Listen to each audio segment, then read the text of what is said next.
If you can still get morning erections, but you can't get erections during sex, there's a couple of different reasons why that might be happening. From a medical perspective, it's really important that you educate yourself and start to get a bit of an understanding as to why this might be, so that you can then look into the correct course of treatment.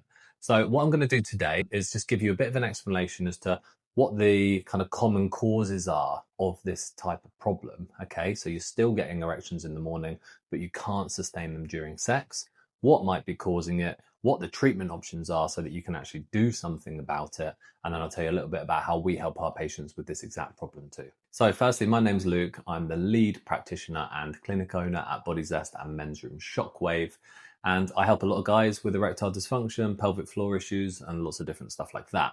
So when we're looking at problems like this, and I literally have this question from my own patients, that they're like, why is this not consistently affecting all the different types of erection? Because when we're talking about blood flow issues, then a lot of the time that is what we're looking for, is that all the different types of erections are affected. But in this situation, it's not the case. We're seeing a distinct difference between what's happening first thing in the morning and what's happening during intercourse. Now, the first reason for that, especially if you're a younger guy, unfortunately is psychogenic, okay? Now, it's really frustrating for people to be told that things are in their head. But the reality is that for some people, if you're noticing that everything is working perfectly until you're in a sexual encounter and then you can't get an erection, then the likeliness is that that is psychogenic. The big difference and the extra component to this would then just be, what about when you're on your own? If you're on your own and everything's functioning perfectly, but then when you're with a partner, it's not, that would then be even more of a reason to think that that is a psychogenic problem. If you're a bit of an older guy and, you've been around and you know yourself well enough to say, you know what, I don't think this is a psychogenic problem. Nothing's changed in my life. I've never had that before, but now I'm just starting to notice a distinct difference between the mornings and when I'm having intercourse, then let's get into the reason as to why that might be.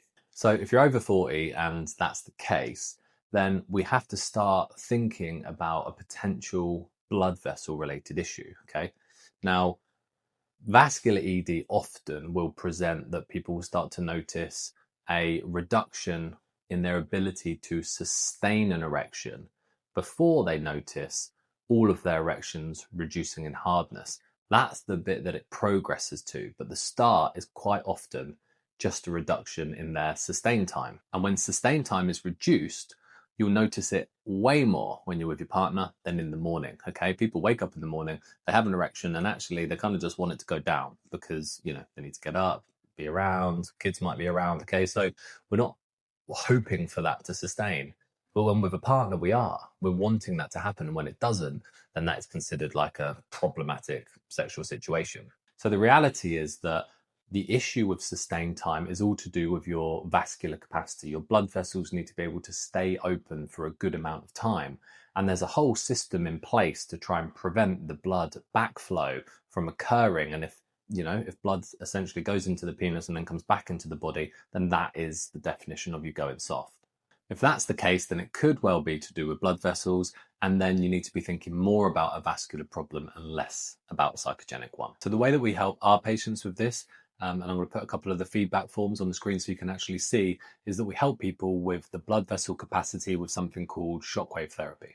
So the way that shockwave therapy works is it actually helps the blood vessels which are already there, which are damaged and have lost their capacity, to heal and improve in their performance. But what it will also do is help the body trigger to grow brand new blood vessels. And that's the thing which will really change this whole symptom picture for men.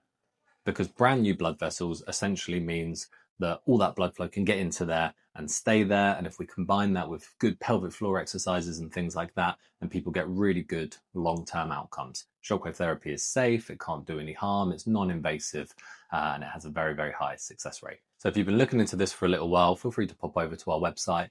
There's some free resources and stuff like that on there that you can get. And if it's something that you're interested in having a conversation about, drop us a message or an email, and we can have a little chat.